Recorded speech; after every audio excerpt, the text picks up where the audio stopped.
Hello guys, कैसे हैं आप सब। उम्मीद करते हैं कि आप सब स्वस्थ होंगे और अपनी पढ़ाई में व्यस्त होंगे। तो गाइज आज चलिए शुरू करते हैं एक नया टॉपिक। और आज का जो टॉपिक है हमारा वह है पर्यावरण और पारिस्थितिकी, इकोलॉजी एंड एनवायरनमेंट। तो चलिए आज के इस टॉपिक को शुरू करते हैं, क्योंकि यह टॉपिक बहुत ज़्यादा इंपॉर्टेंट है। इससे भी ढेर सारे प्रश्न आते हैं और ये थोड़ा सा लंबा टॉपिक है गाइज, आपके टीजीटी और पीजीटी के एग्जाम के दृष्टिकोण से, और इससे क्वेश्चन आते ही आते हैं गाइज। तो चलिए देख लेते हैं आज के अपने इस टॉपिक को, फिर हम स्टार्ट करेंगे। तो एक बार तेजी से आप लोग सेशन को जरा शेयर कर दीजिए, और लोग काफ़ी संख्या में आप लोग जुड़ते हैं तो थोड़ा सा मजा आता है। तो चलिए शुरू करते हैं आज के अपने इस टॉपिक को। एक ही लेक्चर में सब कुछ, देखिए कैसे समाप्त होने वाला है, एक ही लेक्चर में सब कुछ कैसे फिनिश होगा उसकी बात भी हम करते हैं। तो देखिए सबसे पहले गाइज आप जान रहे हैं कि यह है इकोलॉजी एंड एनवायरनमेंट।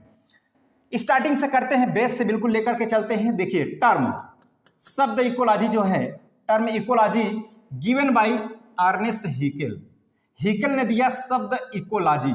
ये टर्म इकोलॉजी किसने दिया गाइज? ये दिया अर्नेस्ट हैकेल ने। कब दिया? 1868 में। 1868 में दिया अर्नेस्ट हैकेल ने ये टर्म दिया। और इसे यूज किसके द्वारा किया गया? सबसे पहले यूज्ड बाय रीटर। किसके द्वारा? रीटर के द्वारा, या कह दीजिए रिचर के द्वारा इसका सबसे पहले यूज किया गया। तो ये देख लिया आपने। दूसरा पॉइंट है फादर ऑफ इकोलॉजी। इकोलॉजी के पिता किसको कहा जाता है? तो फादर ऑफ इकोलॉजी है अलेक्जेंडर वान हम्बोल्ट्ज। अलेक्जेंडर वान हम्बोल्ट्ज ये हैं फादर ऑफ इकोलॉजी। बिल्कुल सिंपल वे में एकदम सिस्टमेटिक तरीके से हम लेकर के चलते हैं गाइस। और फादर ऑफ इंडियन इकोलॉजी कौन है? तो रामदेव मिश्रा। कौन है गाइस? रामदेव मिश्रा, या कह दीजिए आर मिश्रा या आर डी मिश्रा, कहीं कहीं आपको देखने को मिल जाएगा। तो कह दीजिए आप आर मिश्रा या रामदेव मिश्रा को क्या कहा जाता है? Father of Indian ecology. देखिए हम आज जो भी करा रहे हैं ये सभी प्रश्न पूछे गए गाइस। इकोलॉजी में आप जानते हैं, क्योंकि आप 10 में भी 9 में भी है इकोलॉजी, और इंटर में भी आपने पढ़ा है इकोलॉजी को। तो ये जो है इंपॉर्टेंट टॉपिक है ही, लेकिन इसमें छोटी छोटी जो बातें हैं वो थोड़ा सा आपको मालूम होनी चाहिए गाइस। तो चलिए देखते हैं आगे पॉइंट्स। अब इकोलॉजी है क्या? According to Odum. ओडम के अनुसार थोड़ा सा हम देखते हैं। ओडम एक साइंटिस्ट हैं, इनके अनुसार इकोलॉजी को कैसे डिफाइन किया गया। तो ये है परिभाषा इकोलॉजी की, कि ecology is the study of structure and function of nature. ये किसका अध्ययन है? Study of structure and function of nature, प्रकृति का। ये नेचर मीन्स क्या है गाइस? नेचर मीन्स है प्रकृति, ठीक है, प्रकृति। इकोलॉजी जो है प्रकृति की संरचना और कार्य का अध्ययन है। प्रकृति की संरचना और कार्य के अध्ययन को हम क्या कहते हैं? इकोलॉजी। तो अब ये तो आपको पढ़ना नहीं है, परिभाषा तो वहां आती है नहीं, लेकिन हाँ ऐसा दे देता है, ये टर्म दे देगा, पूछ लेगा यह कथन किसका है, तो ये आपको ध्यान रखना है।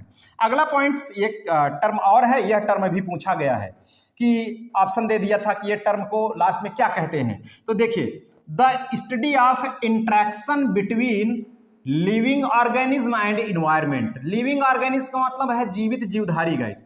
जीवित जीवधारी और पर्यावरण के बीच इंट्रैक्शन के अध्ययन को क्या कहते हैं? कहते हैं इकोलॉजी। इसके अध्ययन को क्या कहते हैं? इकोलॉजी कहते हैं। यह है दूसरी डिफिनीशन। दूसरी डिफिनीशन है गाइस। किसके किसके अध्ययन को कहते हैं? यानी जीवित जीवधारियों और पर्यावरण के बीच इंट्रैक्शन के अध्ययन को क्या कहते हैं? इकोलॉजी कहते हैं। अब यहां पर देख लेते हैं फादर ऑफ प्लांट इकोलॉजी किसे कहा जाता है? फादर ऑफ प्लांट इकोलॉजी कहा जाता है एल्टन को। किसको कहा जाता है? एल्टन ने। इन्होंने ये कॉन्सेप्ट दिया था, कॉन्सेप्ट ऑफ पिरामिड दिया था। क्या? Concept of pyramid, gave concept of pyramid किसने दिया था? एल्टन ने। तो ये बात भी आपको थोड़ा सा ध्यान रखना है। अब आगे अगर चलते हैं तो ये जो इकोलॉजी है, इकोलॉजी दो यहां पर शाखाएं हैं, ये देख लीजिए, ब्रांच ऑफ इकोलॉजी देख लीजिए कौन कौन सी हैं। इस टर्म को भी आपको ध्यान रखना है। इकोलॉजी, आर्ट इकोलॉजी और सीन इकोलॉजी। आर्ट इकोलॉजी और सीन इकोलॉजी यहां देख लीजिए दो ब्रांच है। और ये जो कॉन्सेप्ट है आर्ट इकोलॉजी और सीन इकोलॉजी का जो कॉन्सेप्ट है ये दिया गया स्क्रोटर एंड किर्चनर। स्क्रोटर एंड किर्चनर के द्वारा दिया गया ये कॉन्सेप्ट। कौन सा कॉन्सेप्ट? आर्ट इकोलॉजी और सीन इकोलॉजी का। यह भी क्वेश्चन आ चुका है गाइस, ये क्वेश्चन आ चुका है। अब आर्ट इकोलॉजी क्या है, सीन इकोलॉजी क्या है, इसको समझते हैं हम लोग। आर्ट इकोलॉजी कहते हैं study of inter relation between single species and it's environment. देखिए क्या है सिंगल स्पीसीज, यानी एक जाति और इसके पर्यावरण के बीच इंटर रिलेशन के अध्ययन को आर्ट इकोलॉजी कहते हैं। आर्टिकोलॉजी कहते हैं। किसको आर्टिकोलॉजी कहते हैं? Study of inter relation between single species and it's environment. तो आप यह समझ गए होंगे बखूबी गाइस। तो ये आप देख लीजिए, आर्टिकोलॉजी की यह परिभाषा आती है एग्जाम में और पूछ लेता है आर्टिकोलॉजी क्या है, सिनिकोलॉजी। अब यहां सिंगल स्पीसीज और इसके पर्यावरण के बीच इंटर रिलेशन का अध्ययन है आर्टिकोलॉजी। लेकिन सिनिकोलॉजी क्या है? Study of inter relation between population और कम्युनिटी एंड दियर इन्वायरमेंट। यानी देख लिया, अब यहां सिंगल स्पीसीज नहीं है, पॉपुलेशन अथवा कम्युनिटी, पॉपुलेशन अथवा कम्युनिटी और उसका पर्यावरण के इंटर रिलेशन का अध्ययन क्या कहलाता है? सिनिकोलॉजी कहलाता है। और ये कॉन्सेप्ट आर्टिकोलॉजी सिनिकोलॉजी का कॉन्सेप्ट किसने दिया? मैंने बता दिया, स्क्रोटर एंड किर्चनर ने दिया। और ये भाई साहब 10% लिंडेमान का जो 10% का नियम है, इसको आप ध्यान रखिएगा। जैसे ही ऊर्जा सूर्य से मिलती है, फिर पौधों को मिलती है, पौधों को दूसरे जो हर्बीवोरस हैं शाकाहारी वो खाते हैं उन्हें, फिर शाकाहारी को मांसाहारी, मांसाहारी को फिर सबसे सर्वोच्च जो उपभोक्ता है वो ग्रहण करता है। तो ये जो ऊर्जा एक दूसरे में ट्रांसफर होती है वो कितना परसेंट ट्रांसफर होती है? 10% एक दूसरे से ऊर्जा ट्रांसफर होती है। मान लीजिए कि हम हैं, हमको आया शेर अटैक किया और हमको खा गया, तो हमारे पूरी ऊर्जा से लगभग कितना परसेंट? 10% उस शेर को मिलेगी। शेर को दूसरा कोई खा गया, उससे 10% जाएगा। तो 10% का जो नियम है एनर्जी ट्रांसफर का, ये लिंडेमान ने दिया था। तो ये तो बहुत प्रचलित है गाइस, इसे आप ध्यान रखिएगा, ये बहुत प्रचलित है, बहुत आता है। चलिए थोड़ा इसको स्टार्ट करने से पहले कि ये क्या है, इसमें एबायोटिक कंपोनेंट्स होते हैं, बायोटिक कंपोनेंट्स होते हैं, कुछ अजैविक घटक होते हैं और कुछ जैविक घटक होते हैं। देखो इकोलॉजी जो है, अब ऐसा समझिए, हम इकोलॉजी की बात करें या इसी में अभी एक टॉपिक है इकोसिस्टम, पारितंत्र। पारितंत्र वो है क्या, इसको समझिए। अब इसमें अजैविक घटक और जैविक घटक दोनों हैं। अब इस टर्म को आप समझिएगा, नॉट सर्म, टर्म। एबायोटिक कंपोनेंट अजैविक घटक, इसका मतलब वो जीव नहीं है, जीवित नहीं है। जैसे जीवित नहीं है कौन कौन से अजैविक घटक, और जो जैविक घटक हैं वो पूरे अजैविक घटकों के द्वारा ही घिरे हैं। जैसे हम जैविक घटक हैं, जीवित है ना, तो अब मान लीजिए भले वो कीड़े मकोड़े क्यों ना हो, जो जीवित हैं, जो सजीव हैं, जो सड़ गल जाए, समझ रहे हैं, सूक्ष्म जीवधारियों के द्वारा वो जैविक घटक हैं। जो न सड़े गले, ऐसा कह दीजिए अजैविक घटक में, जैसे हवा है वो जीव है क्या? नहीं, अजैविक घटक में आएगा। लाइट जो प्रकाश, अजैविक घटक में आएगा। जल अजैविक घटक में आएगा। जो मृदा है, मिट्टी, अजैविक घटक में आएगा। ये सब क्या है? अजैविक घटक है। जैसे आप कह दें, सबसे ज्यादा जो पूछा जाता है वो पूछा जाता है DDT, डाइक्लोरो डाइफेनिल ट्राइक्लोरोइथेन। वो क्या है? वो भी है क्या है? अजैविक घटक है। प्लास्टिक आपका क्या है? अजैविक घटक है भाई, वो आपका जो है अजैविक घटक के अंतर्गत ही आता है। अब जैसे सीवेज आ जाए, गंदे जो नाले हैं उससे जो निकल रहे हैं, गंदे नाले जो मलमूत्र निकल रहा है, वो जैविक घटक है। जैविक घटक उसका अर्थात सूक्ष्म जीवों के द्वारा वो क्या कर दिया जाएगा? अपघटित कर दिया जाएगा गाइस, सूक्ष्म जीवों के द्वारा, उसमें भी है। तो चलिए अब यहाँ हम समझते हैं, पहले कुछ जो है फुल फॉर्म है, फुल फॉर्म को देख लेते हैं, यह भी बहुत आता है। फिर कुछ जो है कुछ दिवस हैं उसको देख लेते हैं, फिर इसमें जो मोटा मोटा क्या है उसको भी देख लेते हैं। जैसे अब यहाँ पूछा जाता है CFC, CFC को क्या कहते हैं? क्लोरोफ्लोरोकार्बन्स। क्लोरोफ्लोरोकार्बन्स कहीं कहीं CFCS लिखा रहता है, CFCS क्लोरोफ्लोरोकार्बन्स। रेफ्रिजरेटर से निकलते हैं ना गाइस, रेफ्रिजरेटरों से। CFC अभी मैं इसका रोल बता रहा हूं कि कहां है ये हानिकारक है। पैन पर oxy acetyl nitrate, peroxy acetyl nitrate, PAN का पूरा ये नाम है इसके अंतर्गत। DDT dichloro diphenyl trichloroethane, dichloro diphenyl trichloroethane. WWF world wide fund for nature, guys ये very very most important. WWF world wide fund for nature, इसकी स्थापना हुई थी 1969 में। BOD बायोकेमिकल ऑक्सीजन डिमांड, कहीं कहीं बायोलॉजिकल ऑक्सीजन डिमांड लिखा होता है, बायोकेमिकल ऑक्सीजन डिमांड या बायोकेमिकल ऑक्सीजन डिमांड। देखो मैं आपको बता दूं, अभी महाकुंभ चल रहा था ना, तो जो पानी था, जो गंगा जी का पानी था, जो प्रदूषण कर रहा था, वहां से गंदा नाला भी छोड़ा जा रहा था, तो हमेशा वो चेक किया जा रहा था, हमेशा CPCB के द्वारा जो है वो चेक किया भी जा रहा था। CPCB ये क्या है देख लीजिए, सेंट्रल पॉल्यूशन कंट्रोल बोर्ड, इसका मुख्यालय कहाँ है? दिल्ली में, सेंट्रल पॉल्यूशन कंट्रोल बोर्ड। तो ये CPCB के द्वारा उसकी जो है समय समय पे जांच भी की जा रही थी। अब देख लीजिए, अच्छा BOD अगर ज्यादा हो गया तब क्या है, मतलब BOD कैसे बताता है कि पानी एकदम प्योर है कि इम्प्योर है। अगर BOD कम है तो समझिए जितनी BOD कम होगी उतनी प्योरिटी ऑफ वाटर ज्यादा होगी। BOD ज्यादा है इसका मतलब प्योरिटी ऑफ वाटर इज बहुत कम होगी, समझ रहे हैं? ए है। अब IUCN क्या है? International union of conservation of nature. ये कहीं कहीं इतना ही लिखा होगा IUCN नेचर तक, लेकिन कहीं कहीं आपको एंड नेचुरल रिसोर्सेज भी आ जाता है। International union of conservation of nature and natural resources. चलिए MIC क्या है? बहुत बहुत जो है ये हाईलाइटेड चल रही है अभी जो है। इसके जो मेथिल आइसोसाइनेट पूरा नाम है मेथिल आइसोसाइनेट। ये घटना हुई थी कब? 2 से 3 दिसंबर की रात 1984 में। कहीं कहीं 3 दिसंबर लिखा रहता है, तो 3 दिसंबर 1984 को यह घटना हुई थी। कहां पर? यह भोपाल ट्रेजेडी की घटना है। भोपाल ट्रेजेडी की घटना है, समझ रहे हैं गाइस? भोपाल ट्रेजेडी की घटना है। इसमें जो यूनियन कार्बाइड फैक्ट्री थी उसमें गैस का MIC गैस का रिसाव होने के कारण बहुत सारे लोग मर गए थे और इसका असर काफी दिनों तक चल रहा था। अभी हाल ही में इसका जो मलबा है, उसको जो वेस्टेज है, कचरा है, उसको फिलहाल जलाने को लेकर के बड़ा धरना प्रदर्शन चल रहा है। अभी ये मामला हाईलाइट में चल रहा है, तो इसको आप ध्यान रखिएगा। MIC मेथिल आइसोसाइनेट 3 दिसंबर 1984 को भोपाल ट्रेजेडी गैस रिसाव की दुर्घटना हुई थी। MAB man and biosphere. CPCB मैंने बता दिया, central pollution control board. UNESCO देखिए, United Nations educational scientific and cultural organization. UNEP क्या है?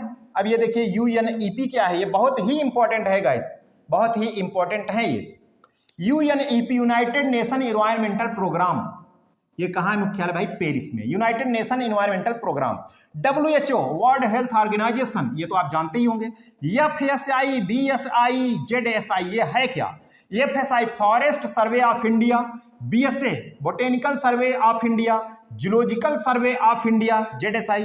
NGT की रिपोर्ट पे बहुत क्वेश्चन चल रहे हैं। अभी ये हाईलाइटेड जो मैंने CPCB की बात किया और NGT, इन दोनों को आप ध्यान रखिएगा गाइस। इन दोनों को NGT और CPCB मैंने बताया, इन दोनों को आप ध्यान रखिएगा। कुंभ खत्म हुआ, इस पे बहुत तेजी से प्रकरण चल रहा है। अभी बहुत सारे लोगों को ऐसा बताया गया कि जो महाकुंभ हुआ उसमें बहुत ये दावा किया जा रहा है CPCB के द्वारा कि वहां पर जो पानी है वो पूरी तरीके से शुद्ध नहीं था। ऐसा मतलब न्यूज में आ रहे हैं। हम भी परफेक्ट, देखो मैं बोल रहा हूं, कहीं भी सत्यापन कराना शुरू कर देते हैं, लेकिन हाँ वो नाला मैं आपको दिखा सकता हूं जहां वो गिर रहा है, समझ रहे हैं? 4 देखिए NGT national green tribunal, national green tribunal 18 अक्टूबर 2010 में यह पारित हुआ था। NGT को आप ध्यान रखिएगा, इसका पूरा नाम। और एक है वर्ल्ड लाइफ प्रोटेक्शन एक्ट, इसको कब पारित किया गया था? 1972 में। तो ये कुछ फुल फॉर्म थे, इनको आप ध्यान रखिएगा। अब कुछ डे हैं, दिवस हैं, इनको ध्यान रखिए, फिर आगे चलते हैं गाइस। जैसे ये तो सभी जानते हैं, वर्ल्ड एनवायरनमेंट डे, विश्व पर्यावरण दिवस कब मनाया जाता है? 5 जून को। वर्ल्ड अर्थ डे कब होता है? विश्व पृथ्वी दिवस 22 अप्रैल को। ओजोन दिवस कब होता है? 16 सितंबर को। वर्ल्ड पॉपुलेशन डे कब होता है? विश्व जनसंख्या दिवस 11 जुलाई को। और भोपाल गैस ट्रेजेडी, ये दुर्घटना कब हुई थी? 2 से 3 दिसंबर 1984 को हुई थी। ये सभी आप जानते हैं। अब जैसे ज्वाइंट फॉरेस्ट मैनेजमेंट कब हुआ? ये 1980 में यह पारित हुआ। रामसर कन्वेंशन कब हुआ? 2 फरवरी 1971 को। बायोडाइवर्सिटी एक्ट कब बना? 2002 को। और अर्थ समिति का गठन 1992। वर्ल्ड समिति ये 2002। और चेरनोबिल डिजास्टर 26 अप्रैल 1986। प्रोजेक्ट टाइगर 1 अप्रैल 1973। और world life act was passed in 1972। ये क्वेश्चन मैक्सिमम आए हुए हैं गाइस, मैक्सिमम आए हुए हैं, इसको भी आप नोट कर लीजिए, बहुत ही ज्यादा इंपॉर्टेंट हैं, बहुत ज्यादा इंपॉर्टेंट है। अब कुछ शब्द हैं, वो शब्द किसने दिया इसको भी आप देख लीजिए। मैं आपको बता रहा हूं, एकदम कैटेगरी वाइज बना करके ले आता हूं आप सबके लिए। जैसे एक तरफ मैं टर्म लिख दिया हूं गाइस, एक तरफ मैं टर्म लिख दिया हूं, एक तरफ ये शब्द किसने दिया, इसको ऐसा आप बना लीजिएगा। आप लिखने के बाद कुछ इस तरीके से इसका ढांचा बना लीजिएगा, इस तरीके से, ऐसा लो भैया, ऐसा बना दिया। अब ये टर्म इकोसिस्टम किसने दिया? हैजी टांसले ने दिया टर्म इकोसिस्टम। और बायोडाइवर्सिटी रोजन ने दिया। इकोटाइप टरेसन ने दिया। निच टर्म गिरनेल। और कीस्टोन स्पीसीज पैनी, इसमें एक साइंटिस्ट कभी कभी एक और दे देता है ना, इसमें ध्यान में नहीं है। Concept of ecological pyramid Elton, अभी तो इसको पीछे भी चर्चा किया। सक्सीशन हुल्ट ने दिया। और हॉट स्पॉट मेयर ने दिया। तो ये कुछ टर्म है जो किसने दिया, इधर टर्म लिख दिया हूँ, जिसने दिया उधर लिख दिया हूँ। तो इसे भी आप नोट कर लीजिएगा गाइज, इसे भी आप नोट कर लीजिए। अब चलते हैं, देखिए कैसे ये बायोस्फीयर फॉर्मेशन होता है। ये आपने देखा है इंटर की जो एनसीईआरटी की जो किताब है वहां पर भी आपको ये देखने को सीधा सीधा मिल जाएगा, और एनसीईआरटी को भी एक बार हो सके तो आप पढ़ लीजिएगा। वैसे जितना मैं आपको बता रहा हूँ बहुत मेहनत करके इसको जो है इसका करेक्शन किया गया है, और इसे पढ़ लिया तो आपका ज़्यादा जो है कवर हो जाएगा। और इंटर में भी इसलिए मैं समझा नहीं हूँ विशेष रूप से। अब ऑर्गेनिज्म कैसे बनता है ये तो मैं बताऊंगा नहीं, बहुत सारे ये सब इंटर की बातें हैं कि वही सेल से सेल मिलकर के ऊतक बनाए, ऊतक से ऊतक तंत्र से फिर ऑर्गन, ऑर्गन से ऑर्गन सिस्टम, फिर ऑर्गन सिस्टम मिले तो ऑर्गेनिज्म बन गया ऐसा। फिर उसके बाद वो जैव अणु जो बनते हैं उसकी बात नहीं कर रहे हैं। ऑर्गेनिज्म जीवधारी जब मिल जाते हैं तो वही बनाते हैं क्या, पॉपुलेशन। जब पॉपुलेशन कई बनते हैं तो मिलते हैं तो कम्युनिटी बनती है। अब कम्युनिटी के द्वारा ही फिर कम्युनिटी सिस्टम और जो अजैविक घटक है उन सभी के द्वारा क्या बन जाता है, इकोसिस्टम बन जाता है। फिर कई इकोसिस्टम जब मिलते हैं तो बनता है बायोम, और बायोम फिर मिलकर के क्या बनाते हैं भाई, बायोस्फीयर बनाते हैं। तो ये आप ये देख लीजिए क्रम, कभी कभी ऐसा क्रम पूछ लेता है इसलिए मैं इसको नोट कर दिया हूं। क्रम इसका आप सही ध्यान रखिएगा कि ऑर्गेनिज्म पॉपुलेशन, पॉपुलेशन से कम्युनिटी, कम्युनिटी से इकोसिस्टम, इकोसिस्टम बायोम, बायोम से बायोस्फीयर, ये आप ध्यान रखिएगा। उम्मीद करते हैं कि आपकी यह समझ में आ रहा होगा गाइस। यदि समझ में आ रहा है तो आप लोग एक बार थंब अप करिए, जरा फिर मजा आ जाए, और एक बार शेयर करिए। देखिए आप लोगों की संख्या जब देखते हैं तभी जो है ऊर्जा हमें भी आती है, फिर ऊर्जा हम आपको ट्रांसफर करते हैं। हालांकि यहाँ लिंडेमान का 10% नियम लागू नहीं होता, यहाँ पर जो चौचक ऊर्जा देते हैं, समझ रहे हैं। और बिल्कुल इस समय आप लोग जो है एकदम जुट जाइए। हालांकि बहुत लॉस हुआ, काफ़ी दिन बाद हम क्लास लेकर के आए, लेकिन हाँ जो क्लासेस हम आपका स्टार्ट कर रहे हैं वो पूरा हम आपका फिनिश करेंगे, आप भरोसा रखिएगा। क्योंकि मैक्सिमम जो आपका कोर्स है टीजीटी और पीजीटी का वो मैं आपका कवर कर चुका हूँ। लगभग 3 भाग में से 2 भाग फिनिश हो चुका है एकदम करेक्ट, और 1 भाग बचा है। तो एक टॉपिक एक ही दिन में हम फिनिश करते हैं, उसके लिए कुछ आपको भी मेहनत करना पड़ता है, कुछ हमें भी मेहनत पड़ता है, तब जाकर के पूरा संपूर्ण होता है। और जैसे आज मैं लेक्चर ये बता रहा हूं, आज लेक्चर बताने के बाद मैं आपका कल ही टेस्ट लूंगा गाइस, कल ही इकोलॉजी और एनवायरनमेंट का टेस्ट लूंगा आपसे। तो आप लोग टेस्ट में भी जरूर शामिल रहिएगा। लेकिन हाँ, इससे अगर आपने पढ़ लिया तो जो टेस्ट आप चाहे जहां पर भी टेस्ट दीजिए तो आपका मैक्सिमम क्वेश्चन आपका हल हो जाएगा गाइस। चलिए, अब 1% हम नहीं कह सकते, हम कोई भगवान तो है नहीं कि 1% पूरा नहीं पूरा 100 में 100 हो जाएगा, समझ रहे हैं। तो ये मैं आपको फैक्ट बता रहा हूँ, बाकी मैं आपको बहलाने फुसलाने का कार्य नहीं करता। देखिए इकोलॉजिकल फैक्टर, अब यहाँ इकोलॉजिकल फैक्टर कुछ हैं। अब इकोलॉजिकल फैक्टर के बारे में ये देखिए, एबायोटिक फैक्टर हैं कुछ और कुछ बायोटिक फैक्टर हैं। एबायोटिक फैक्टर और बायोटिक फैक्टर। एबायोटिक फैक्टर में मैंने बताया अजैविक घटक। अजैविक घटक अर्थात ये समझिए कि सब भैया इसमें जीव नहीं है। जैसे एटमॉस्फेयर, टेम्परेचर जो ताप है अभी अजैविक है, और सॉइल जो मृदा है यह भी अजैविक घटक है। जल यह भी जो है अजैविक घटक है भाई साहब। वायु और विंड ये जो है कह दीजिए ह्यूमिडिटी ये भी क्या है भाई साहब, ये भी है क्या, आर्द्रता, ये भी अजैविक घटक के अंतर्गत आता है। और ये भी मिलेगा, और बायोटिक घटक, तभी इकोसिस्टम बनेगा, तभी बनेगा। अब बायोटिक घटक इसका मतलब क्या, इसमें लिविंग ऑर्गेनिज्म होंगे, इन्वॉल्व होंगे बायोटिक फैक्टर्स में। जैसे ऑटोट्रॉप्स और हेटेरोट्रॉप्स, 2 भाग में इसे डिवाइड कर दिया। किसको, बायोटिक फैक्टर्स को 2 भाग में डिवाइड कर दिया। एक तो ऑटोट्रॉप्स, दूसरा हेटेरोट्रॉप्स। ऑटोट्रॉप्स मतलब स्वपोषी, जो अपना भोजन स्वयं बनाते हैं। जैसे ये मुख्य रूप से प्लांट्स होते हैं, और इसी प्लांट्स को प्रोड्यूसर कहा जाता है, उत्पादक। पौधे सभी क्या होते हैं, ऑटोट्रॉप्स होते हैं, उत्पादक कहलाते हैं। और जो इसको खाते हैं भाई साहब वो क्या कहलाते हैं, उपभोक्ता कहलाते हैं। तो पहले बात तो ऑटोट्रॉप, हेटेरोट्रॉप। हेटेरोट्रॉप्स का मतलब क्या, अब इसको समझिए। हेटेरोट्रॉप्स का मतलब जो अपना भोजन स्वयं नहीं बनाते, अपने पोषण के लिए दूसरों पर निर्भर होते हैं, हेटेरोट्रॉप्स हो गए। इसमें 2 कैटेगरी है, जैसे कंज्यूमर है और डिकम्पोजर है। कंज्यूमर का मतलब ये देखिए, ये उपभोक्ता है, उपभोक्ता। ये है उत्पादक, प्रोड्यूसर को क्या कहेंगे, इसे कहेंगे उत्पादक, और इसे क्या कहेंगे, उपभोक्ता। ये डिपेंड रहता है अपने पोषण के लिए इसी पर, और ये तो डिपेंड होता है सूर्य पर। किस पर डिपेंड होता है, ये होता है सूर्य के प्रकाश से अपना पोषण बनाता है, फिर इससे पोषण कौन लेता है, उपभोक्ता लेता है। फिर इसके पूरा इसको नष्ट कौन करता है, डिकम्पोजर। वही डिकम्पोजर में कौन आते हैं भाई साहब, अब घटक में जैसे वायरस, बैक्टीरिया आ गए, सूक्ष्म जीव आ गए, जो इनको पूरी तरीके से खत्म कर देते हैं, मृत कर देते हैं। अब घटक, डिकम्पोजर, अपघटक, ये हो गए। तो अब चलते हैं थोड़ा सा आगे। अब जहां से क्वेश्चन बनता है उसको भी देख लेते हैं कि आखिर इसके अलावा अब कहां से और क्वेश्चन बनता है। ये देखिए यहाँ से भी बहुत क्वेश्चन आता है, आपका दिमाग हिल जाता है, बहुत आता है भाई साहब। अमेंसालिज्म और कमेंसालिज्म, म्यूचुअलिज्म, लिज्म, कंपटीशन आ गया, प्रीडेशन आ गया, यहाँ से भी क्वेश्चन बहुत आते हैं। तो इसको भी समझिए यहाँ, इसीलिए मैं पूरा इकट्ठे करके इसको भी आप ऐसा ही बना लीजिएगा गाइज, इसको भी आप ऐसा ही बना लीजिएगा। मैं ज़्यादा नेशनल पार्क में पहुँच गया क्या? नहीं। अब देखिए ऐसा, इस तरीके से आप इसे बना लीजिएगा। इधर जो है उदाहरण है, ये सभी जो है एग्जाम्पल है, सभी के सामने मैं नोट कर दिया हूं। जैसे अमेंसालिज्म क्या है? अमेंसालिज्म को समझिए, जैसे दो स्पीसीज हैं, कहीं दो स्पीसीज साथ में हैं, तो एक स्पीसीज को ना तो लाभ होगा और ना तो हानि होगी, इसलिए मैं 0 लिख दिया हूं, ना लाभ ना हानि। ठीक है, एक स्पीसीज को, एक जात को ना लाभ होगी ना हानि होगी, जबकि दूसरी स्पीसीज जो होगी उसके साथ उसको नुकसान होगा। उसको क्या होगा? नुकसान होगा। गाइज ये कहलाता है, इस प्रकार का अगर संबंध है किसी दो जातियों के बीच में तो उसे कहते हैं अमेंसालिज्म। क्या कहते हैं? अमेंसालिज्म कहते हैं। कहीं कहीं ये माइनस नहीं शो करता, कहीं कहीं, लेकिन फैक्ट ये एक जाति को नुकसान होता है तो दूसरी जो है ना हानि होता है ना नुकसान होता है। जैसे इसका एग्जांपल समझिए, पेनिसिलियम जो फंजाई है और बैक्टीरिया के बीच का संबंध, पेनिसिलियम फंजाई एंड बैक्टीरिया के बीच का संबंध है अमेंसालिज्म। प्रीडेशन क्या है? प्रीडेशन में एक स्पीसीज, दो स्पीसीज के बीच में एक स्पीसीज को लाभ होता है, दूसरी को हानि होता है। जैसे शेर द्वारा शिकार, हिरन का शिकार करना, भाई हिरन तो मर गया, नुकसान हो गया उसका, और शेर जो है उसका शिकार कर रहा है, शेर को भोजन मिल रहा है। तो इस प्रकार का जो जातियों के बीच में जो इंटरेक्शन है वो कहलाता है प्रीडेशन कहलाता है। पैरासिटिज्म क्या है?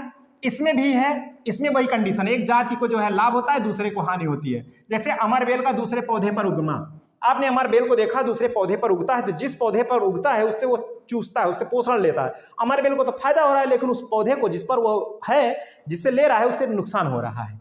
तो ये देख लीजिए, अमरबेल का दूसरे पौधे पर उगना। कंपटीशन में, प्रतिस्पर्धा में, इसमें दोनों को, जातियों को नुकसान होता है, दोनों जातियों को हानि होती है, माइनस। जैसे चूहे की कमी का प्रभाव बिल्ली और सांप दोनों पर होता है। अगर चूहा कम हो गए जहां पर है, जिस पर निर्भर है, बिल्ली भी निर्भर है और सांप भी निर्भर है। भाई सांप भी चूहा को खा लेता है और बिल्ली भी चूहा को खा लेती है। अब ये इसकी कमी हुई तो बिल्ली और सांप दोनों को नुकसान हो गया। तो ये देख लीजिए, कंपटीशन वहां होता है। भाई बिल्ली चूहा आपस में देखे, चूहो ही गए भाग, समझ रहे हैं? जब भाग गए तो यही कंपटीशन आ जाता है बिल्ली और सांप में हमेशा। कमेंसालिज्म क्या है? एक स्पीसीज को तो लाभ होता है, दूसरी स्पीसीज जो है इसको कहीं कहीं जो है हानि होती है और कहीं कहीं कोई प्रभाव नहीं होता है, मतलब उसकी सतह पर रहो, चलो ठीक है। मतलब कमेंसालिज्म में एक को लाभ, दूसरे को ना तो लाभ ना तो हानि, ना तो लाभ ना तो हानि, वही कंडीशन लगभग। अच्छा ये कंडीशन नहीं है, यहाँ एक को लाभ है, दूसरे को ना तो लाभ ना तो हानि। जैसे चूसक मछली शार्क की सतह पर होती है, चूसक मछली शार्क की सतह पर होती है। अब यहाँ म्यूचुअलिज्म को देख लीजिए, इसमें दोनों स्पीसीज को लाभ होती है। जैसे लाइकेन में वही दो कंपोनेंट है, लाइकेन में एल्गी और फंजाई, तो दोनों को लाभ होता है, एल्गी को भी और फंजाई को भी। और fig flower pollinated bye wasp, wasp के द्वारा जो फिग का पुष्प है वो परागण की क्रिया होती है, तो उसको भी कुछ मिल जाता है, वेस्प को पोषण, और इसमें पॉलिनेशन भी हो जाता है। समझ रहे हैं? जैसे वो गई जो है मधुमक्खी बैठी पुष्प पर, तो उसके द्वारा उसमें परागण की क्रिया हो गई पुष्प में, और मधुमक्खी को परागरस भी मिल गया। कोऑपरेशन में क्या होता है? दोनों को लाभ होता है। न्यूट्रलिज्म में दोनों को ना तो नुकसान ना तो लाभ, ये न्यूट्रल है बिल्कुल इस तरीके से। अब कुछ जो महत्वपूर्ण और प्रश्न आते हैं वो इस तरीके से हैं, इसको भी देख लीजिए। जैसे नेशनल पार्क है और मेन कंजर, और कुछ नेशनल पार्क, महत्वपूर्ण नेशनल पार्क तो और भी हैं, लेकिन ये महत्वपूर्ण नेशनल पार्क को मैं शामिल किया हूँ। इस नेशनल पार्क में मैं आपको बता दूं, इस नेशनल पार्क में कुछ जो जंतु हैं वो संरक्षित भी किए जाते हैं। तो मुख्य रूप से कौन से जंतु हैं जो संरक्षित किए जाते हैं, उसकी लिस्ट लेकर के मैं उपस्थित हूँ। यहाँ पर आप देख लीजिए, जैसे नेशनल पार्क है, इसको भी आप ऐसा बना लीजिएगा गाइस, इस तरीके से आप बना लीजिएगा अपने हिसाब से।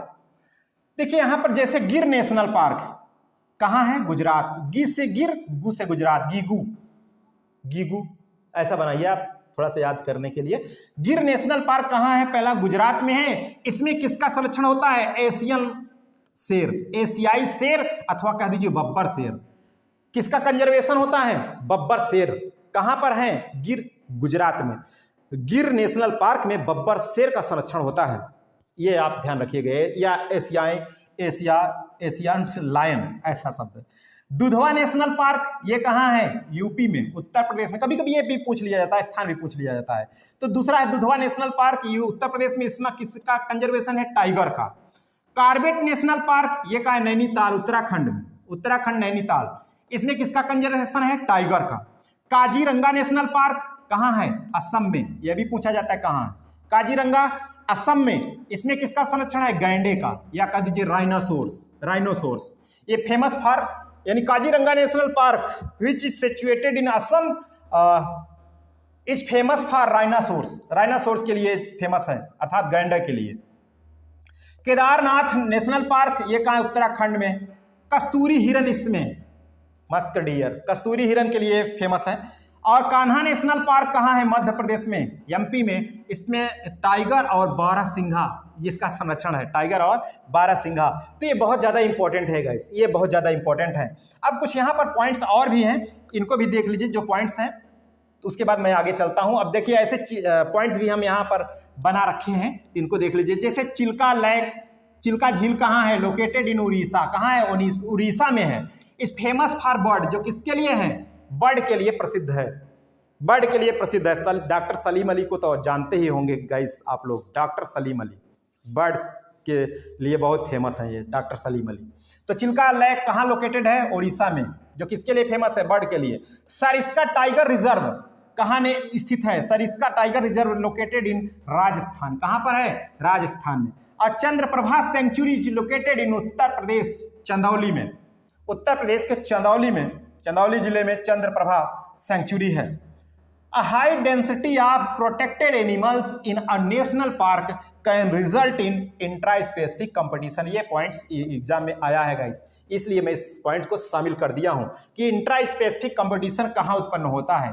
इंट्रा स्पेसिफिक कंपटीशन कहाँ उत्पन्न होता है? जब एक घनी आबादी वाले क्षेत्र में, या कह दीजिए ऐसा नेशनल पार्क जहाँ पर ढेर सारे जो है प्रोटेक्टेड एनिमल को ज़्यादा इकट्ठा कर दिया जाए, तब वहाँ पर जो है इंट्रा स्पेसिफिक कंपटीशन शुरू हो जाता है। और एक है WWFN, अब ये WN लिखें या ना लिखें, WWF has logo for conservation of giant panda. Giant panda, इसका मुख्यालय कहाँ है? स्विट्जरलैंड में। इसका लोगो जो है, WWF का लोगो क्या है, ऐसा पूछा गया है guys. WWF world wide fund for nature, इसका लोगो क्या है? तो जियांट पांडा इसका लोगो है गाइस, जियांट पांडा। अब चलते हैं आगे, देखते हैं गाइस। यहाँ पर जैसे Jim Corbett national park, Jim Corbett national park, इससे पहले इसका क्या नाम था? Hailey national park. और ये कहाँ है गाइस? उत्तराखंड में। जिम कॉर्बेट नेशनल पार्क, इसका पुराना नाम था हैली नेशनल पार्क, जो कहाँ है? उत्तराखंड में। It is first national park in India, यह भारत का यानी इंडिया का पहला नेशनल पार्क है। यह इंडिया का पहला नेशनल पार्क है। अब यहाँ दूसरी पॉइंट्स है। दूसरा, the largest and oldest botanical garden of India, यानी सबसे बड़ा और पुराना जो बोटेनिकल गार्डन भारत में, वो कौन सा है? कहाँ स्थित है? तो the largest and oldest botanical garden of India is situated in royal botanical garden, royal botanical garden Shivpur, Kolkata. Kolkata के शिवपुर में है रॉयल बोटेनिकल गार्डन। ये सबसे भारत का पुराना और सबसे बड़ा बोटेनिकल गार्डन है, सबसे पुराना बोटेनिकल गार्डन है। अब यहाँ कुछ यहाँ पर ये भी है, इस पॉइंट को भी देख लीजिए। मैं आपको एकदम मेन फैक्ट पॉइंट पर ले चल रहा हूँ गाइस, और इससे मैं आपको बहुत कम समय में पूरा बताने का प्रयास कर रहा हूँ गाइस। ये देखिए यहाँ पर जैसे ये पॉइंट्स हैं, इससे भी क्वेश्चन बहुत आते हैं, इससे भी क्वेश्चन बहुत ज़्यादा आते हैं, इसको भी आप ध्यान दीजिए। जैसे यहाँ पर आप ध्यान दीजिए, इन सिटू कंजर्वेशन और इन सिटू कंजर्वेशन है क्या, ये देख लीजिए। स्वस्थाने और बहिर्स्थाने, देखिए अब यहाँ एक सिटू कंजर्वेशन, यहाँ एग्जाम्पल पूछा जाता है गाइस, एग्जाम्पल ऐसा आप समझिए। जो इन सिटू कंजर्वेशन है, इन सिटू कंजर्वेशन स्वस्थाने, ये कुल मिला के नेचुरल एनवायरनमेंट में होता है। कहाँ होता है? ये नेचुरल एनवायरनमेंट में होते हैं इन सिटू कंजर्वेशन, प्राकृतिक पर्यावरण में होते हैं कुल मिलाकर। और ये कैसे होते हैं? ये जो बनाए जाते हैं गाइस, एक दूसरे से जगह से ट्रांसफर करके वहां पूरा बना दिया जाता है। तो ये क्या है? ये बहिर्स्थाने, इसका नाम ही है इन सिटू कंजर्वेशन। बाहर से समझिए इसको ले आ करके पूरा बनाया जा रहा है या मॉडिफाइड किया जा रहा है। ये कैसा है? ये नेचुरल एनवायरनमेंट में होता है कुल मिला के। इसका ट्रिक एक आप ध्यान रखिए, दूसरा अपने आप याद हो जाएगा। इसका ट्रिक है गाइस, क्या ट्रिक है इसका याद करने के लिए? एक का ट्रिक बना दिया हूं, दूसरा आप याद कर लीजिएगा। इन सिटू कंजर्वेशन का ट्रिक है बीवी का नशा। बीवी का नशा, इसे आप समझिए बीवी का मतलब क्या है, बी से है, बी आई से है biosphere reserve, biosphere reserve, B I से क्या है बायोस्फीयर रिजर्व, और वी डब्ल्यू आई से क्या है wildlife sanctuary, wildlife sanctuary. जो बायोस्फीयर रिजर्व है ये और वाइल्ड लाइफ सेंचुरी है, और का साइलेंट है बीवी, बीवी का मतलब बी आई और डब्ल्यू आई, बी आई से बायोस्फीयर रिजर्व, डब्ल्यू आई से वाइल्ड लाइफ सेंचुरी, का साइलेंट है। नशा का मतलब क्या है, यानी इसे नेशनल पार्क, और यस ए से सेक्रेट ग्रूव, सेक्रेट ग्रूव। तो ये आप जान लीजिए कि नेशनल पार्क जो है वो कैसा है, इन सिटू कंजर्वेशन में, और यही सबसे ज्यादा पूछा जाता है, या तो बायोस्फीयर रिजर्व पूछा जाएगा। तो इन सिटू कंजर्वेशन के एग्जांपल कौन है, बीबी का नशा याद रखिएगा, biosphere reserve, wild life sanctuary और नेशनल पार्क, और कौन सा है सेक्रेट ग्रूव, ये ध्यान रखिएगा। और इधर इन सिटू जो कंजर्वेशन है इसके एग्जांपल क्या है, जैसे बॉटेनिकल गार्डन है, जूलॉजिकल पार्क है, wild life safari, wild life safari, gene bank, seed bank, aquarium, tissue culture centre, ये सभी जो है ये क्या है एक सिटू कंजर्वेशन है, एक सिटू कंजर्वेशन है गाइस। तो ये आप ध्यान रखिएगा, एक आप ट्रिक बनाइएगा, दूसरा अपने आप ये हटा दीजिएगा, इसको वहां से निकाल करके सब कैसे हो जाएंगे एक सिटू कंजर्वेशन में आ जाएंगे। तो गाइस आपको बता दें ये जो मैं बनाया हूं इस तरीके से प्रक्रिया, हालांकि जो इतना भी है ये लंबा एक ही लेक्चर में पूरा जितना अभी मैं बताया उम्मीद करते हैं कि आपकी समझ में आ जाएगा। इसी तरीके से ये पूरी जो 19 पेज का यह चैप्टर मैं बनाया हूँ, और इस जो ये पीडीएफ है इसे यदि आप प्राप्त करना चाहते हैं तो आप जो है आपको बता दें 10 रुपये आपको पेड करना पड़ेगा इस पीडीएफ, ओनली फॉर इकोलॉजी यानी एनवायरमेंट, इस पीडीएफ के लिए जो आप 19 पेज की है। कितने पेज की है 19 पेज की है ये पीडीएफ। इसके लिए आपको 9219008522 इस पे आपको संपर्क करना होगा। जो लोग नए हैं, जो लोग जुड़े हैं, व्हाट्सएप ग्रुप बनाया गया है, इस नंबर से व्हाट्सएप ग्रुप बनाए गए हैं, तो जो लोग व्हाट्सएप ग्रुप में जुड़े हुए हैं वो अगर लेना चाहते हैं तो 10 रुपये पेड करके, आप लोग जानते हैं कि एक स्कैनर भेजा जाता है और स्कैनर पर आपको पेड करके आपको ये पीडीएफ मिल जाती है।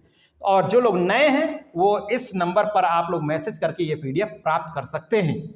और यदि आपको अभी तक हमारे इस चैनल पर बायोलॉजी जोन पर जितने भी टीजीटी पीजीटी बायोलॉजी से संबंधित इस वर्ष के जितने भी चैप्टर फिनिश हुए हैं, जितने लेक्चर फिनिश हुए हैं, उसकी अगर आप पीडीएफ चाहते हैं तो भी आपको पूरी पीडीएफ आपको मिल जाएगी, है ना। जितने लेक्चर हुए हैं, थोड़े बहुत अभी नहीं हुए हैं, उसको छोड़ करके बाकी आपको पूरे मिल जाएंगे। इस नंबर पर आपको कांटेक्ट करना पड़ेगा, आपको बोलना होगा, वहाँ लिख करके भेजना होगा, व्हाट्सअप करना होगा। वहाँ कॉल अलाउ नहीं है गाइस, मैं बार बार बोलता हूँ कि कॉल अलाउ नहीं है। आपको व्हाट्सअप करना है कि हमें टीजीटी पीजीटी का पीडीएफ चाहिए, वहाँ से आपको जानकारी दे दी जाती है, आपको कुछ शुल्क पे करके आपको पीडीएफ मिल जाएगी। समझ रहे हैं।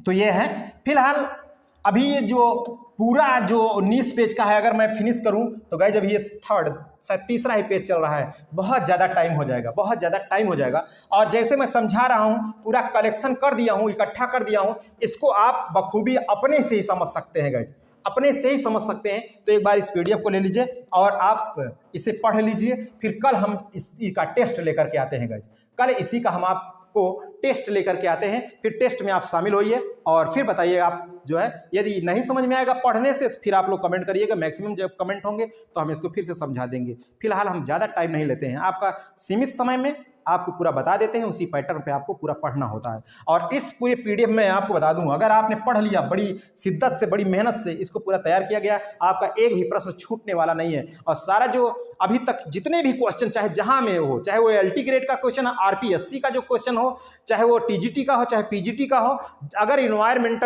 और इकोलॉजी से प्रश्न आया है तो इसमें वो जरूर छपा है गाइस, इसमें वो जरूर शामिल है। मैं आपको बता दूं, चाहे ग्लोबल वार्मिंग हो, चाहे एसिड रेन है, चाहे जो भी हो, सभी हैं इसमें। देख लीजिए, जैसे डीम किसे कहते हैं, निच किसे कहते हैं, और इकोसिस्टम किसे कहते हैं, बायोस्फीयर किसे कहते हैं, इनकी मैंने परिभाषा भी नोट कर रखा है, परिभाषा भी इसकी मैं नोट कर रखा हूं। और जो इसमें सबसे ज़्यादा जो इंपॉर्टेंट प्रश्न है उनको भी मैं नोट कर रखा हूं। जैसे first earth summit for environment conservation was held in, सबसे पहले ये जो अर्थ समिति है पर्यावरण से संबंधित, ये कहाँ पर हुई थी, तो ये ब्राजील में हुई थी। अभी देख लीजिए, जैसे यहाँ पर depletion of protective ozone layer is mainly caused due to presence of CFC, वो जो ओजोन लेयर है उसका क्षरण किससे हो रहा है, किसकी उपस्थिति में क्षरण हो रहा है, तो CFC के कारण हो रहा है, यानी क्लोरोफ्लोरोकार्बन्स के कारण इसका क्षरण हो रहा है। अब जैसे the only gas in the atmosphere, वो एटमॉस्फेयर में कौन सी वो गैस है, that can absorb the sun's dangerous radiation, जो सूर्य की हानिकारक किरणों को जो एब्जॉर्ब कर लेती है, तो वो है ओजोन। समझ रहे हैं, ओजोन। तो इसी तरीके से अब जैसे in the absence of carbon dioxide, carbon dioxide की उपस्थिति में द अर्थ विल बी, पृथ्वी कैसी हो जाएगी, अगर पृथ्वी पर कार्बन डाइऑक्साइड ना हो तो पृथ्वी कैसी हो जाएगी, एज कोल्ड एज मून, यानी चंद्रमा जैसे ठंडी हो जाएगी। कैसे, आप जानते हैं कि अगर CO2 का कंसंट्रेशन बढ़ रहा है तो उमस बढ़ती है, वो ग्लेशियर जो है, वो बर्फ है, वो पिघलना शुरू होती है, और पिघलने से CO2 का कंसंट्रेशन बढ़ा है तो वहाँ बर्फ जो पिघली तो वो जो है, जो सागर है, समुद्र है, वहाँ पर जो है जलस्तर क्या होने लगता है, वो बढ़ने लगता है। तो ऐसा भी घुमा घुमा के जो क्वेश्चन पूछा जाता है वो सभी यहीं पर ही है। जैसे लार्जेस्ट ओजोन फॉर्मेशन, सबसे यानी ओजोन फॉर्मेशन का कहाँ सर्वाधिक होता है, पाया गया था अंटार्कटिका में पाया गया।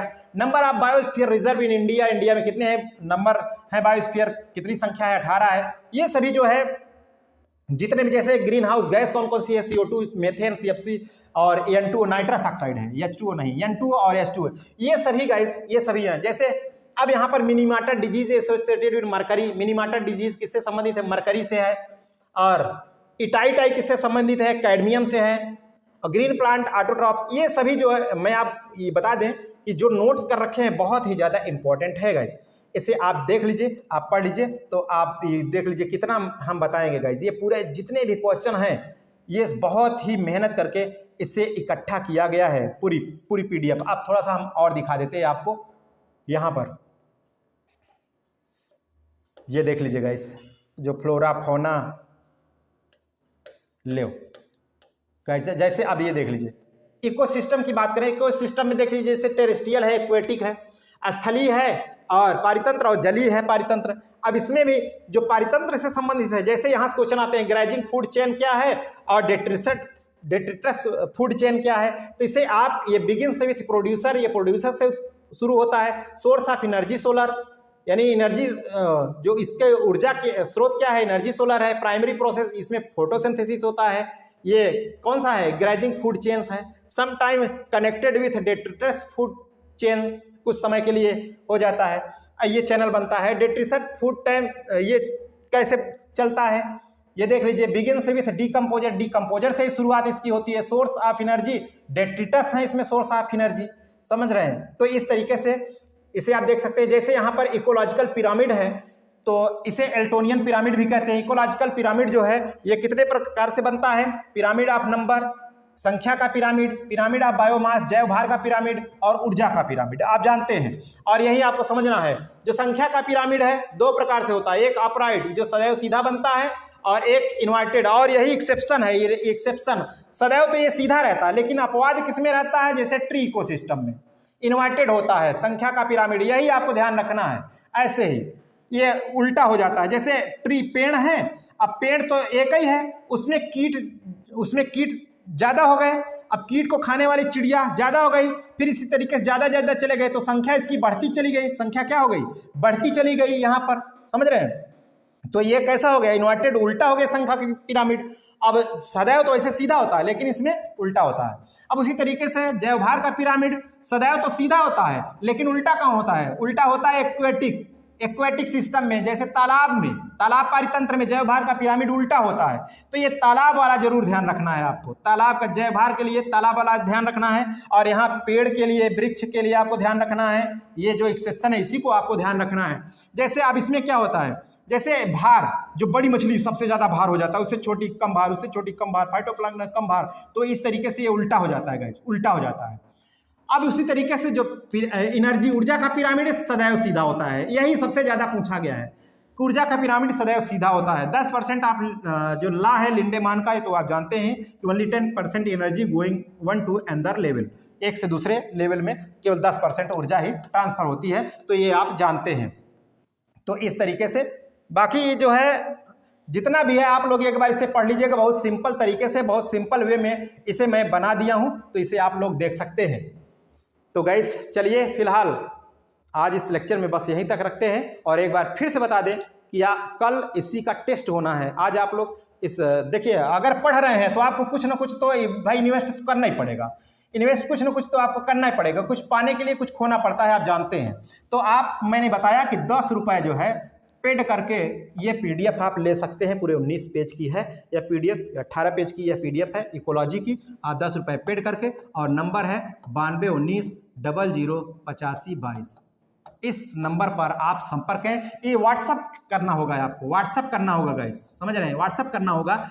इस नंबर पर संपर्क करेंगे तो आपको यह पीडीएफ मिल जाएगी। यदि मैंने बताया कि आपको जितने लेक्चर अभी तक हो चुके हैं पूरे आपको पीडीएफ चाहिए, पूरे लेक्चर की पीडीएफ चाहिए, तो आपको इस नंबर पर आपको लिखकर सेंड करना होगा कि अभी तक टीजीटी पीजीटी की जितने भी लेक्चर हो चुके हैं सभी की पीडीएफ को चाहिए, तो आपको वहाँ शुल्क बता दिया जाएगा, आप वहाँ से ले सकते हैं। तो चलिए फिलहाल कल आपका जो है इसी का इकोलॉजी का इन्वायरमेंट का आपका टेस्ट होना है, मैं टेस्ट लेकर के आऊँगा। और फिर आज यह देख लीजिए, पूरे दिन भर आप इसका अध्ययन कर लीजिए, पढ़ लीजिए, फिर आप हल करिएगा। कल हमारे इस टेस्ट में आप जरूर शामिल हो जाइएगा।